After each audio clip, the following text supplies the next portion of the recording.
संवर भावना के विषय में भी विचार करने लग जाते हैं। जिणिंद तित्थ रोचिदस्य मिच्छ भाव संवरो वदेषु तत्परस्य वा असंजदस्य संवरो विराग भाव भाविदस्य भोकसाय संवरो निरुद्ध जोगिणो हवेदि तिन्नि जोग संवरो। संवर भावना का विचार करते हुए सोचते हैं ये मिच्छ भाव संवरो, मिथ्यात्व भाव का संवर कैसे होगा? तो जिनेंद्र भगवान के तीर्थ में जो रुचि रखेगा उसके लिए मिथ्यात्व का संवर होगा।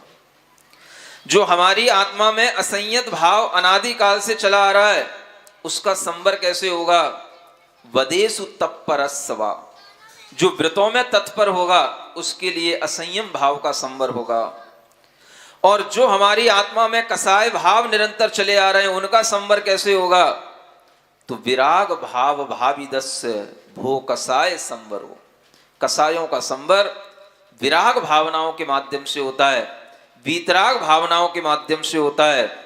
और निरुद्ध जोगिनो हवेदि तिन्नि जोग संवरो, तीनों योगों का संवर जब वह अपने मन वचन काय की चेष्टाओं को रोक लेता है तो तीनों योगों का संवर होता है। ऐसी वह संवर की भावना करते हैं। तिगुत्तिरुद्धमानसेन साहुणानि जम्मिजा रुईपसारिदा तदोण पाव पुण्य कंखणा निजपरक्षणस्य सुविहीजिणागमे सदा सुसंवरो अशेष कम्मरो हरेण जायते।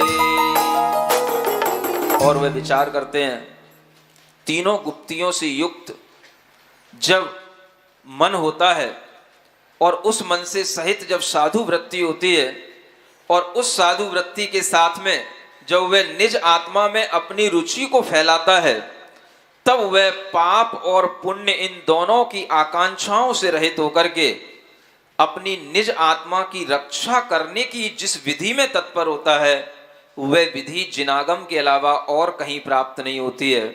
जिनागम में दी गई इस विधि से ही सभी प्रकार के कर्मों का संवर होता है और वह जिनागम पर विश्वास करने लग जाते हैं।